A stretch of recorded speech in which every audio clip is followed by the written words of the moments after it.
714 करोड़ की कटौती से टकराव की पृष्ठभूमि तैयार। पूछता है महागठबंधन, कब मिलेगा झारखंड का 74,582 करोड़।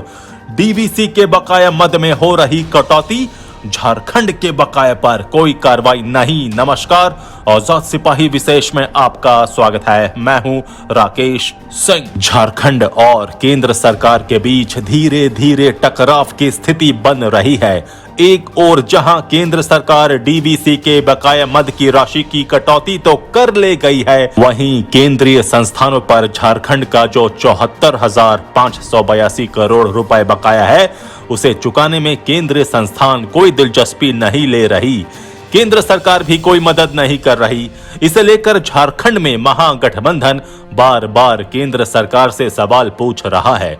वो सवाल कर रहा है कि कोरोना काल में राज्यों की क्या स्थिति है, ये किसी से छिपी नहीं है। जहां एक ओर बैंक भी ईएमआई की राशि नहीं ले रहे थे, वहीं दूसरी ओर केंद्र सरकार झारखंड को झटका पर झटका दिए जा रहा है। झारखंड की महागठबंधन सरकार का धैर्य अब इसलिए चूकने लगा है क्योंकि झारखंड सरकार की ओर से केंद्रीय ऊर्जा मंत्रालय और आरबीआई को पत्र लिखकर जानकारी दी गई थी कि मंत्री परिषद ने त्रिपक्षीय समझौते से बाहर निकलने का फैसला लिया है। वैसे में राज्य सरकार के खाते से डीवीसी की बकाया राशि की दूसरी किस्त नहीं काटी जाए। अभी झारखंड कोरोना के झंझावतों से निकलकर खुद को संभालने में जुटा है, वहीं दूसरी ओर केंद्र के इस कदम से झटका लगना स्वाभाविक है। इस कटौती के बाद किस तरह केंद्र और झारखंड के बीच टकराव की स्थिति उत्पन्न हो रही है, इस पर प्रकाश डाल रहे हैं आजाद सिपाही के सिटी एडिटर राजीव। केंद्र और राज्य के संबंध जब बेहतर होंगे, तभी सशक्त और समृद्धशाली भारत का सपना पूरा हो सकता है। इसके लिए केंद्र के साथ साथ राज्यों को भी मजबूत बनना होगा। लेकिन हाल के दिनों में केंद्र और कुछ राज्यों के बीच जिस तरह की तनातनी की स्थिति पैदा हुई है, वो संघीय ढांचे के लिए ठीक नहीं है। हाल में केंद्र ने डीवीसी के बकाया मद में झारखंड के खाते से 714 करोड़ रुपए की कटौती कर ली है, जबकि झारखंड सरकार ने केंद्रीय ऊर्जा मंत्रालय को ये सूचित किया था कि मंत्री परिषद ने त्रिपक्षीय समझौते से बाहर निकलने का फैसला लिया है।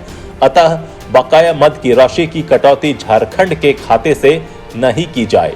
इसमें कोई दो राय नहीं है कि डीवीसी का बकाया है, लेकिन कोरोना काल में संकट से जूझ रहे झारखंड के इस बकाये की भरपाई कर पाना आसान नहीं है।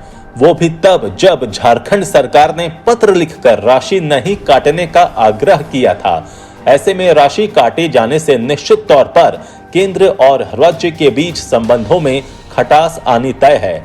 नियम कानून अपनी जगह हैं, लेकिन केंद्र को वर्तमान हालात में बड़े भाई की भूमिका में आकर बड़ा दल दिखाना चाहिए। 3 मेडिकल कॉलेज में नामांकन को लेकर भी यही हुआ। चुनाव से पहले संसाधन विहीन मेडिकल कॉलेज को मान्यता दे दी गई। इसके बाद ही कोरोना का संकट आ गया, संसाधन नहीं जुट पाए और मेडिकल काउंसिल ने नामांकन पर रोक लगा दी है। 300 मेडिकल छात्रों का भाग्य ब्लॉक हो गया है। इससे धीरे धीरे अब महागठबंधन के कार्यकर्ताओं के दिल में भी आग सुलगने लगी है। उनका तर्क है कि केंद्र के पास तो धन संग्रह के ज्यादा स्रोत हैं, लेकिन राज्य के पास राजस्व के सीमित स्रोत ही हैं। इस बात को भी केंद्र सरकार को ध्यान में रखना होगा। केंद्रीय उपक्रमों पर झारखंड का 74,582 करोड़ का बकाया है। ये राशि भी दिलाने के लिए केंद्र को पहल करनी चाहिए। राज्य के 74,582 करोड़ रुपए का बकाया कौन देगा? सवाल है कि राज्य की बकाया रकम का भुगतान कौन करेगा? इसका जवाब केंद्र नहीं दे रहा है। बकाये की बात करें तो राज्य का केंद्र पर सिर्फ जीएसटी मुआवजा के मद में 2,982 करोड़ रुपए बकाया है। खान विभाग का विभिन्न सार्वजनिक उपक्रमों पर 38,600 करोड़ रुपए बकाया है, जो एक बड़ी राशि है। दूसरी ओर आज तक इसके भुगतान की दिशा में न तो केंद्र सरकार ने कोई कदम उठाया है और न ही उन कंपनियों ने जिन पर यह बकाया है। वहीं विभिन्न कोल कंपनियों द्वारा अधिग्रहित की गई भूमि के लगान के रूप में 33,000 करोड़ रुपए बकाया है। इसमें पिछले दिनों केवल 250 करोड़ रुपए कोल इंडिया की तरफ से दिए गए थे। 27 अप्रैल 2017 को राज्य सरकार, केंद्र सरकार और डीवीसी के बीच त्रिपक्षीय समझौता हुआ था। समझौते के अनुसार यदि वितरण कंपनी बकाये का भुगतान नहीं करती है तो राज्य सरकार राशि का भुगतान करने के लिए बाध्य होगी।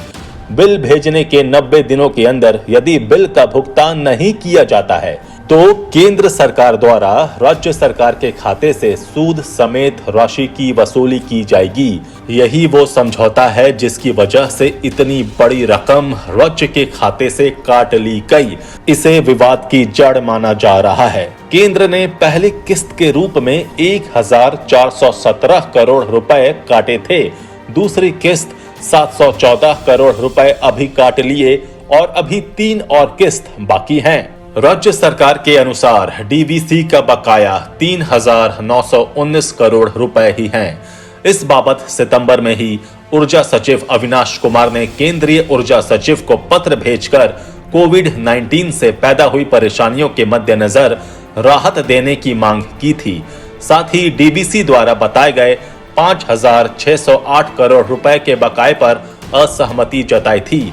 कहा गया था कि डीवीसी और जेबीवीएनएल के बीच विवादित 1,152 करोड़ रुपए बकाये की राशि को छोड़ दिया जाए तो डीवीसी का राज्य सरकार पर 3,919 करोड़ रुपए बकाया है।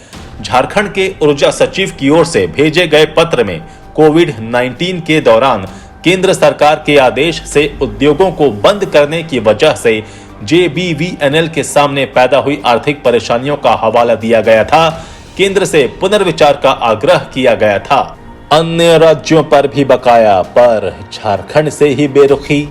केंद्र सरकार का बिजली और अन्य मद में तमिलनाडु, तेलंगाना, कश्मीर, कर्नाटक और आंध्र प्रदेश पर 60,000 करोड़ रुपए से अधिक का बकाया है। लेकिन आंध्र प्रदेश को छोड़कर अन्य राज्यों के खाते से राशि की कटौती नहीं की गई। झारखंड के साथ हो रही व्यवहार पर अब सवाल उठने लगा है। विशेषज्ञ कहते हैं कि निश्चित तौर पर यह राशि काटी जानी चाहिए थी, लेकिन केंद्र सरकार को झारखंड के बकाये की राशि भी दिलाने की पहल करनी चाहिए, तभी झारखंड प्रगति के पथ पर उड़ान भर सकेगा। पहले से है 85,000 करोड़ ऋण का बोझ। झारखंड पर पहले से ही 85,000 करोड़ का कर्ज है, जिस पर सालाना केवल सूद के तौर पर 5,645 करोड़ रुपए चुकाए जाते हैं। कोविड में राजस्व कम हुआ है, जिस कारण सरकार ने दिसंबर तक बजट का सिर्फ 25% ही राशि खर्च करने का आदेश दिया है। महालेखाकार के आंकड़ों के अनुसार पिछले 5 महीने में सरकार की कुल आमदनी 19,416.24 करोड़ थी, यानी हर माह औसतन आमदनी 3,883.24 करोड़ है, जबकि कर्मचारियों के वेतन और पेंशन मद में ही हर माह 1,500 करोड़ रुपए खर्च होते हैं। अब झारखंड के लोग भी सवाल पूछने लगे हैं कि आखिर हमारा हक हमें कब मिलेगा। आखिर केंद्र सरकार बड़े भाई की भूमिका में कब आकर झारखंड को उसका हक देगी। केंद्र सरकार और झारखंड के बीच टकराव की सुगबुगाहट शुरू हो गई है। केंद्र द्वारा 714 करोड़ की राशि काटे जाने के तुरंत बाद ही राज्य के वित्त मंत्री रामेश्वर उरांव ने मामले को लेकर अदालत की शरण में जाने की धमकी दे डाली है। कहा कि केंद्र ने एक तरफा कार्रवाई की है। झारखंड का केंद्र सरकार की संस्थाओं पर अरबों रुपए का बकाया है। उस संदर्भ में कोई सुनवाई नहीं हो रही है और डीवीसी के बकाये के लिए केंद्र सरकार कटौती कर रही है। उन्होंने आरोप लगाया कि केंद्र सरकार गरीबों का पैसा काट ले रही है। ये पैसा वृद्धा पेंशन का है, गरीबों की मदद के अन्य मद का है, उसे काट कर परेशान किया जा रहा है। कहा कि महाधिवक्ता से राय लेने के बाद जरूरत पड़ने पर हम सुप्रीम कोर्ट का दरवाजा खटखटाएंगे। इधर गुरुवार को राज्य के कृषि मंत्री बादल पत्रलेख ने भी केंद्र से दो हाथ करने की चुनौती दे डाली। कहा कि केंद्र गलत कर रहा है, परंतु अब समय बदल रहा है और हम केंद्र से दो हाथ करने को तैयार हैं। हम हर पहलू पर विचार कर रहे हैं। इस मामले में केंद्र को सटीक जवाब दिया जाएगा। हम चुप नहीं बैठेंगे। वहीं भाजपा केंद्र सरकार के इस कदम को सही ठहरा रही है।